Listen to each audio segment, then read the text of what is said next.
హైదరాబాద్ లో ఉచిత కన్సల్టేషన్ మరియు స్క్రీనింగ్ కొరకు ఎవిస్ హాస్పిటల్స్ ని సంప్రదించండి.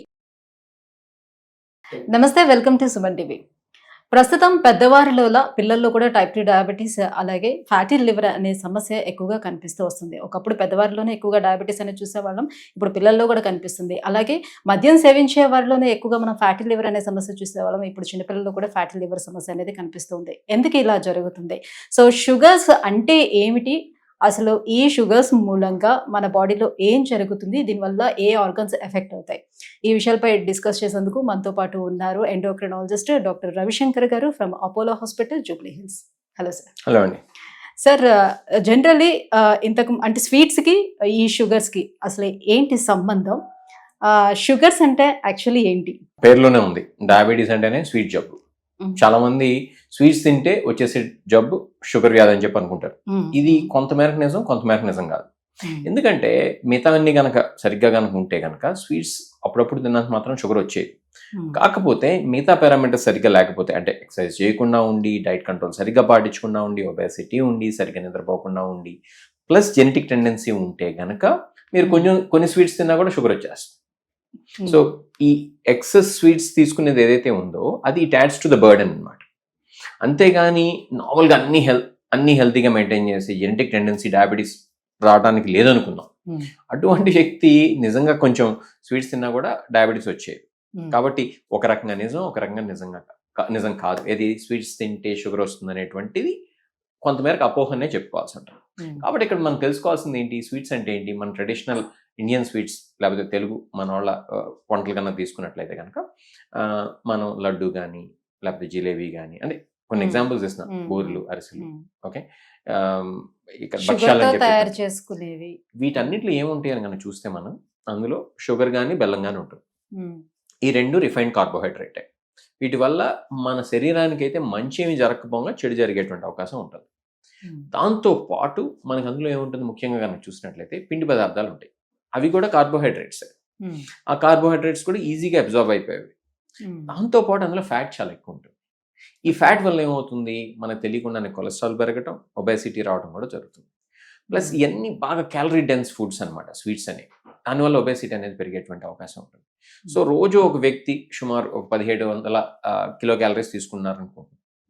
దాంతో పాటు ఒక స్వీట్ రోజు ఎక్స్ట్రా కనుక తీసుకుంటే, మామూలు ఫుడ్తో పాటు ఒక స్వీట్ డైలీ ఎక్స్ట్రా కనుక తీసుకున్నట్లయితే కనుక డెఫినెట్గా తెలియకుండానే ఆ క్యాలరీస్ అనేవి ఎక్కువ కన్జ్యూమ్ చేస్తూ ఉంటారు.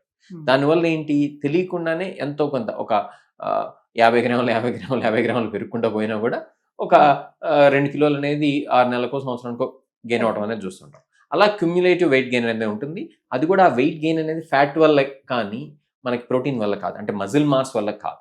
కాబట్టి దానివల్ల ఇన్సులిన్ రెసిస్టెన్స్ పెరుగుతుంది. ఇన్సులిన్ రెసిస్టెన్స్ పెరగడం వల్ల డయాబెటీస్ వచ్చేటువంటి రిస్క్ పెరుగుతుంది. అంటే స్వీట్స్ తినడం మూలంగా ఉబకాయం వస్తుంది, ఉబకాయంతో డయాబెటీస్ అనేది వస్తుంది. సో డైరెక్ట్ గా స్వీట్స్ తినడం వల్ల డైరెక్ట్ గా ఇది వచ్చే అవకాశం లేదు, ఉబకాయం రావడం వల్లే వస్తుంది అని అనుకోవచ్చు.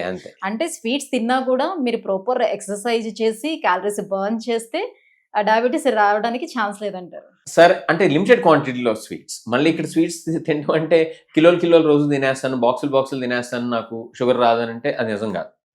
కేవలం ఇది స్మాల్ క్వాంటిటీలో ఎప్పుడన్నా అప్పుడప్పుడు, అంటే వారంకి ఒకసారి ఏదో స్వీట్ తీసుకున్నాం, లేకపోతే వారం 2 సార్లు తీసుకుంటే ఏం కాదు. ఏది మిగతావన్నీ సరిగ్గా ఉంటాయి, మిగతా పారామీటర్స్, అది ఎక్సర్సైజ్, డైట్ కంట్రోల్, నిద్ర, జెనెటిక్ ప్రాబ్లమ్స్ ఏమీ లేనట్లయితే. అలా కాకుండా మీరు జెనెటిక్ టెండెన్సీ ఉండి సరిగ్గా ఎక్సర్సైజ్ చేయకుండా, మీద డైట్ కంట్రోల్ సరిగ్గా పాటించకుండా, నిద్ర సరిగ్గా పోకుండా కనుక ఉన్నట్లయితే మీరు రోజుకి లేకపోతే వారానికి 2 స్వీట్లు తిన్నా కూడా అది ఎక్సెస్ అవుతుంది.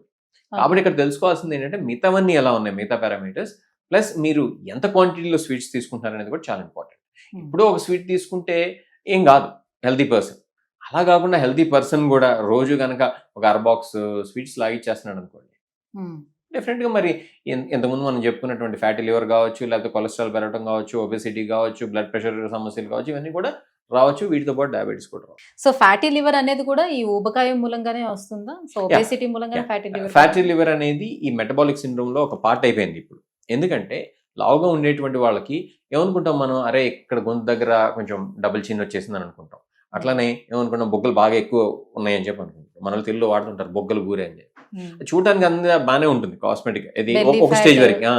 దాంతో పాటు ఏమవుతుంది, బెల్లీ ఫ్యాట్ తో పాటు ఏంటి, ఇది మనకు బయట కనపడేటువంటి ఫ్యాట్. బయట కనపడినటువంటి ఫ్యాట్ ఒకటి ఉంటుంది. అదేంటంటే ఈ ఫ్యాటీ లివర్ ఇవన్నీ. ప్లస్ మన వాళ్ళకి ఏంటి బాగుంటాం అంటే ఏంటి, మంచి బొగ్గలు ఉండాలి, మంచి లావుగా ఉండాలి, ఇది ఉండాలి. సన్నగా ఉండి ఎవరన్నా కనుక ఈ యొక్క ఫ్యాట్ లేకుండా కనుక ఉంటే కనుక, ఎందుకో మా మా మదరే అంటుంటారు నన్ను అప్పుడప్పుడు, ఏంట్రా అరే మరి బీక్కిపోయి అలా ఉన్నావు, బొగ్గలు లోపల పోయినాయి. యాక్చువల్గా వాళ్ళకి తెలియదు ఏంటంటే బొగ్గలు లోపల పోతే అది ఫ్యాట్ తక్కువగా ఉండటం వల్ల పోవటమే కానీ అది వేరేది కాదు. సో వాళ్ళు అలా తీసుకోరు పాపం. వాళ్ళు మన మీద ఉన్నటువంటి ప్రేమతో ఏంటంటే అసలు ఏంట్రా బొగ్గలంతా పోయి కళ్ళ కింద లేదు అని చెప్పి అనుకుంటూ ఉంటారు. యాక్చువల్గా కళ్ళ కింద మీకు ఫ్యాట్ తగ్గితే మీకు అంటే కాస్మెటిక్ గా చూడడానికి బాగోపోవచ్చు, కానీ లేకపోతే బొగ్గలు లోపల పోతే కాస్మెటిక్ గా చూడడానికి బాగోపోవచ్చు, కానీ మెటబాలిక్ పరంగా మీకు ఏంటంటే ఒక రకంగా చెప్తే మీ బాడీ ఫ్యాట్ కూడా తక్కువ ఉన్నట్టు. ఓకే, యూజువల్గా ఏంటంటే వెజిటబుల్ ఫ్యాట్ అనేది అంటే ఈ ఫ్యాటీ లివర్ అని చెప్పి ఇంతకుముందు చెప్పుకున్నాం కదా, అది ఉండేటువంటి వాళ్ళలో ఓవరాల్ ఒబేసిటీ కూడా ఉంటుంది. సెంట్రల్ ఒబేసిటీ అని చెప్పి అంటాం. అంటే ఏంటంటే పొట్ట దగ్గర కనుక ఫ్యాట్ ఎక్కువగా ఉంటే సెంట్రల్ ఒబేసిటీ. అలానే జనరల్ గా కనుక ఒక 10 మందిని చెక్ చేస్తే అందులో ఒక 7 మెంబర్స్ కి ఖచ్చితంగా ఫ్యాటీ లివర్ ఉంటుంది. ఇది ఈ మధ్య స్టడీస్ చేశారు. మీరు చెప్పింది కరెక్ట్ నెంబర్స్. ఇంచుమించు అటు ఇటుగా అంటే depending on the population that you choose అనమాట. డయాబెటీస్ ఉండేటువంటి పాపులేషన్ కనుక తీసుకున్నట్లయితే ఇంకొంచెం ఎక్కువ ఉంటుంది. ఒబేస్ ఇండివిజువల్స్ తీసుకున్నట్లయితే బిఎంఐ ఎక్కువగా ఉండేటువంటి వాళ్ళు అయితే ఇంకా ఎక్కువగా ఉంటుంది. కాబట్టి మనం ఎట్లాంటి పేషెంట్ పాపులేషన్ తీసుకున్నాం ఈ స్టడీ చేయడానికి అనేది చాలా ఇంపార్టెంట్. రైట్. సో మన శరీరానికి అసలు కార్బోహైడ్రేట్స్ కానీ ఫైబర్స్ కానీ ఈ షుగర్ అవసరం ఉందా? దాన్ని కంప్లీట్గా అవాయిడ్ చేయొచ్చా? అంటే కార్బోహైడ్రేట్ అవసరం అయితే తప్పకుండా ఉంది. ఇప్పుడు మన శరీరంలో సెల్స్ అంటే మనకు ఉండేటువంటి కణాలు కనుక పనిచేయాలి, టిష్యూస్ ఆర్గన్స్ సరిగ్గా పనిచేయాలంటే డెఫినెట్గా మనం కార్బోహైడ్రేట్స్ తీసుకోవాలి, ఫ్యాట్స్ తీసుకోవాలి, ప్రోటీన్స్ కూడా తీసుకోవాలి. వీటితో పాటు మైక్రోన్యూట్రియంట్స్ తీసుకోవాలి. మైక్రోన్యూట్రియంట్స్ అంటే వైటమిన్స్ అండ్ మినరల్స్, ఫైబర్ కూడా తీసుకోవాలి. అంతేగాని నేను కార్బోహైడ్రేట్స్ పూర్తిగా మానేస్తానంటే కుదరదు. కార్బోహైడ్రేట్స్లో ఒక వెరైటీయే ఈ షుగర్స్. షుగర్స్ అంటే ఏంటి? Refined carbohydrates. రిఫైన్డ్ కార్బోహైడ్రేట్స్ తీసుకున్నంత మాత్రం మనకేం కాదు. అది కేవలం మన నాలుగుకి ఆనందాన్ని ఇవ్వటమే తప్పితే నాలుగుకి ఇప్పుడు మనం చూసినట్లయితే ఒక 500 ఏళ్ల క్రితం లేకపోతే 600 ఏళ్ల క్రితం 700 ఏళ్ల క్రితం ఈ షుగర్లు ఏమి లేవు. ఇది ప్యాకెట్స్ ఇప్పుడు మనం సూపర్ మార్కెట్లో కానీ చూస్తున్నట్టు. కాబట్టి ఇవన్నీ మనం ఏంటంటే కాలక్రమేణా మనం రిఫైన్ చేసుకుని మన ఆహారపు అలవాట్ల కోసం, మన యొక్క హ్యాపీనెస్ కోసం తయారు చేసుకున్నటువంటివి. అంతేగాని రిఫైన్డ్ కార్బోహైడ్రేట్స్ ఎస్పెషల్లీ ఈ షుగర్స్ అయితే కనుక మనం బతకడానికి అవసరమైనటువంటివి అయితే కానే కాదు. అంటే షుగర్ ప్లేస్ లో షుగర్ ని రీప్లేస్ చేసుకునేవి ఏమైనా యూస్ చేసుకోవచ్చా? చాలా మంది ఏమనుకుంటారంటే మేము జాగరీ వాడుకుంటాం. జాగరీ అంటే ఏంటి? బెల్లం వాడదాం. అందులో కూడా మళ్ళీ వెరైటీస్, తాటి బెల్లం వాడితే మంచిది, ఇలా రకరకాలైనటువంటి అపోహలు ఉన్నాయి. సో స్టీవియా లాంటివి యూస్ చేయొచ్చు. వస్తాను. అవి ఆర్టిఫిషియల్ స్వీట్నర్స్. ఓకే, ఇక్కడ న్యాచురల్ స్వీట్నర్స్ కూడా ఉన్నాయి కొన్ని రీప్లేస్ చేసేవి. ఇప్పుడు స్టివియా అనేది న్యాచురల్ స్వీట్నర్ అని చెప్పుకుంటారు కదా మన వాళ్ళు. సో వీటి వల్ల కొంత ప్రయోజనం ఉంటుంది డెఫినెట్ గా. ఎందుకంటే మనం ఈ రిఫైన్డ్ కార్బోహైడ్రేట్స్ ప్లేస్ లో అవి తీసుకుంటున్నాం కాబట్టి. కాకపోతే వాటి మీద కూడా సరైనటువంటి రీసెర్చ్ అయితే జరగలేదు. ఇంకా కొంత రీసెర్చ్ ఉంది ఆర్టిఫిషియల్ స్వీట్నర్స్ విషయానికి వచ్చినట్లయితే. బెల్లం విషయానికి వచ్చినట్లయితే కనుక మీకు పంచదార ఎంత డేంజరస్, ఇంచుమించు బెల్లం కూడా అంతే డేంజరస్. చాలా మంది ఏంటంటే అందులో ఇదివరకు ఐరన్ కాంటెంట్ ఉంటుంది కాబట్టి ఆ మ్యానుఫ్యాక్చర్ చేసేటువంటి ప్రాసెస్ లో ఈ యొక్క బెల్లం అనేది మంచిది అనేటువంటి ఒక రకమైనటువంటి మిత్లో ఉన్నారు. అదొక సూపర్ స్టిషన్ మాత్రమే. అంతేగాని బెల్లం తీసుకున్నంత మాత్రం బ్లడ్ షుగర్ లెవెల్స్ పెరగు అనేది ఒక సూపర్ స్టిషన్. ఇది అందరూ తెలుసుకోవాలి.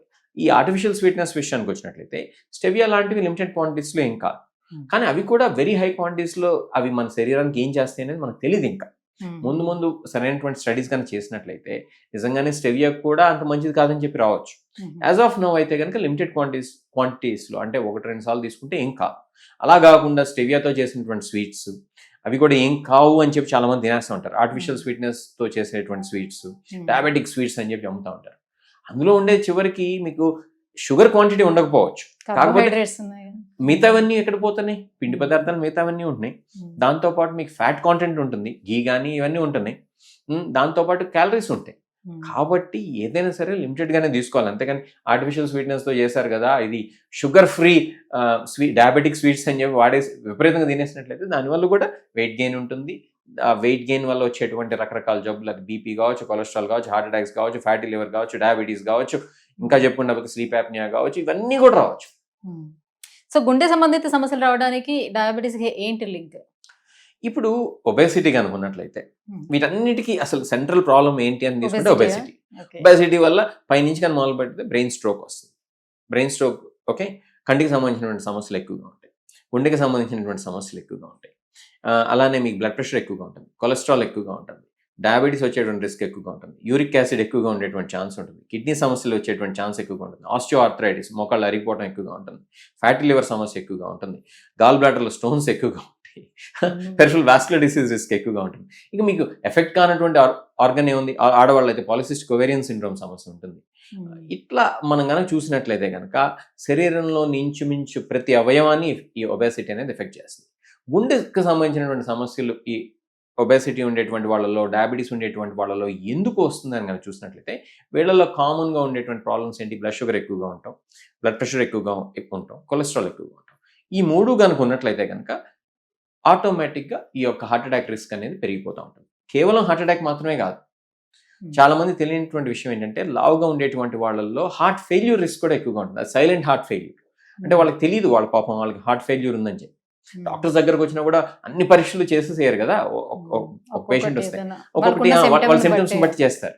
కాబట్టి అన్డయాగ్నోస్ సైలెంట్ హార్ట్ ఫెయిల్యూర్ లాంటి సమస్యలు కూడా చాలా ఎక్కువగా ఉంటాయి. ఏది ఒబేసిటీ ఉండేటువంటి వాళ్ళలో, డయాబెటీస్ ఉండేటువంటి వాళ్ళలో. కాబట్టి నేను చెప్పొచ్చేది ఏంటంటే వీటన్నిటికీ రూట్ కాజ్ కనుక తీసుకున్నట్లయితే కామన్ అనమాట ఈ ఒబేసిటీ. ఒబేసిటీతో ఇదే డయాబెటీస్ తో క్యాన్సర్ వచ్చే ఛాన్స్ వాళ్ళకి ఎంత వరకు ఉంటుంది? మంచి ప్రశ్న అడిగారు. ఈ ఇంతకు ముందు లిస్ట్ తీసి పెట్టాను కంప్యూటర్ దగ్గర. లిస్ట్ ఆఫ్ ప్రాబ్లమ్స్ కనుక చూసుకున్నట్లయితే ఏది ఈ యొక్క ఒబేసిటీ వల్ల వచ్చేటువంటి ప్రాబ్లమ్స్ ఇంతకుముందు నేను చాలా చెప్పాను. వాటికి మనం క్యాన్సర్ రిస్క్ కూడా పెంచుకోవాలి. అది కొలాన్ క్యాన్సర్ కావచ్చు, బ్రెస్ట్ క్యాన్సర్ కావచ్చు, ఎండోమెట్రియల్ క్యాన్సర్ కావచ్చు, ఇంచుమించు ప్రతి క్యాన్సర్ రిస్క్ ఈ యొక్క ఒబేస్ ఇండివిజువల్స్లో కొంచెం ఎక్కువగా ఉంటుంది. కొన్ని క్యాన్సర్స్ రిస్క్ అయితే ఇంకా ఎక్కువగా ఉంటుంది. ఎందుకు ఉంటుందంటే శరీరంలో ఈ యొక్క మెటబాలిక్ పాత్వేస్ ఏవైతే ఉన్నాయో అవి డిరేంజ్ అయిపోతాయి ఒబేస్ ఇండివిజువల్స్లో. ఎప్పుడైతే అవి డిరేంజ్ అవుతాయో ఈ యొక్క క్యాన్సర్కి సంబంధించినటువంటి రిస్క్ కూడా ఆటోమేటిక్గా పెరుగుతుంది. కాబట్టి ఈ యొక్క ఒబేసిటీ వల్ల వచ్చేటువంటి కామన్ ప్రాబ్లమ్స్ మనం ఏవైతే తీసుకుంటాం ఆ లిస్ట్లో 80% మనం క్యాన్సర్ని కూడా యాడ్ చేసుకోవాలి. తప్పకుండా క్యాన్సర్ రిస్క్ అనేది నాన్ ఒబేస్ ఇండివిజువల్స్లో ఒబేస్ ఇండివిజువల్స్తో పోలిస్తే తక్కువగా ఉంటుంది. సో ఇది అన్నిటికీ మూలం ఉబకాయం అంటున్నారు కాబట్టి ఈ ఉబకాయాన్ని తగ్గించుకోవడానికి చాలా మంది ఈ మధ్య కాలంలో బేరియాటిక్ సర్జరీస్కి వెళ్తున్నారు. సో సర్జరీస్ చేయించుకోవటం వల్ల తగ్గే ఛాన్స్ ఎంతవరకు ఉంటుంది వాళ్ళకి? బ్యారియాటిక్ సర్జరీ అనేది తప్పకుండా ఉపయోగపడేటువంటి ఒక టూల్, అందులో ఎలాంటి డౌట్ లేదు. కాకపోతే బ్యారియాటిక్ సర్జరీ అందరూ చేయించుకోవాలంటే మనం చూసుకోవాలి, అంటే వాళ్ళ క్రైటీరియాని ఫుల్ఫిల్ అవుతున్నారా లేదా. క్రైటీరియా అంటే ఏంటి, యూజువల్గా మనం బిఎంఐని ఒక ప్రాతిపదిక తీసుకుంటాం అనమాట. అంటే ఇది ఒక క్రైటీరియా కింద తీసుకుంటాం. అంటే యూజువల్గా ఏంటంటే 35 బిఎంఐ ఉండి దాంతో పాటు డయాబెటీస్ కనుక ఉన్నట్లయితే చేయొచ్చు అని. ఇండియన్ కాంటెక్స్లో కనుక తీసుకున్నట్లయితే ఇది కకేషియన్స్లో అంటే అబ్రాడ్లో ఉండేటువంటి వాళ్ళు. మన ఇండియన్స్ కాంటెక్స్ కనుక తీసుకున్నట్లయితే 30+ కూడా చేస్తున్నారు. ఎందుకంటే 30 ఉన్నా కూడా మనకు రిస్క్ ఎక్కువ కాబట్టి. ఈ మెటబాలిక్ రిస్క్ ఫ్యాక్టర్స్ ఉండి దాంతోపాటు బిఎంఐ కనుక ఎక్కువగా ఉన్నట్లయితే తప్పకుండా బ్యారియాట్రిక్ సర్జరీకి ఒక ఇండికేషన్. ఇప్పుడు బ్యారియాట్రిక్ సర్జరీలో కూడా రకరకాలైనటువంటి సర్జరీస్ ఉన్నాయి. కొన్నిటికి తక్కువ సైడ్ ఎఫెక్ట్స్ ఉంటాయి, అటువంటి వాటికి అన్ఫార్చునేట్లీ తక్కువ వెయిట్ లాస్ ఉంటుంది. బాగా ఎక్కువ సైడ్ ఎఫెక్ట్స్ ఉంటాయి, మాల్ అబ్జార్ప్షన్ సిండ్రోమ్స్ కాజ్ చేసేటువంటి వాటికి అయితే కనుక వెయిట్ లాస్ ఎక్కువగా ఉంటుంది, కానీ సైడ్ ఎఫెక్ట్స్ కూడా ఎక్కువగా ఉంటాయి. కాబట్టి ఒక బ్యారియాట్రిక్ సర్జన్ మాత్రమే అది చెప్పగలుగుతారు మీకు ఏది ఎంత వెయిట్ లాస్ ఏ సర్జరీతో ఉంటుంది, దానికి సంబంధించినటువంటి సైడ్ ఎఫెక్ట్స్ ఏంటి, కాంప్లికేషన్స్ ఏంటి. సో ఇది జనరల్గా మా ఇంటి పక్కన వాళ్ళు చేయించుకున్నారు కాబట్టి ఈ పలానా సర్జరీ నేను చేయించేసుకుంటాను అంటానికి లేదు. ఇది కేవలం ఒక స్పెషలిస్ట్ని కన్సల్ట్ చేసి వాళ్ళు చెప్పినటువంటి రిస్క్ ఫ్యాక్టర్స్ అన్నిటిని మనం ప్రోస్ అండ్ కాన్స్ని బ్యాలెన్స్ చేసుకుని మాత్రమే ఆ డెసిషన్ అనేది తీసుకోవాలి. Thank you so much sir. Diabetes వల్ల ఎలాంటి ఇబ్బందులు ఉంటుంది, బేసిక్గా డయాబెటీస్ అనేది ఎందుకు వస్తుంది, ఆ ఉబకాయాన్ని ఏ రకంగా మనం తగ్గించుకోవాలి, విషయాలని తెలియజేసినందుకు thank you so much. It's a pleasure.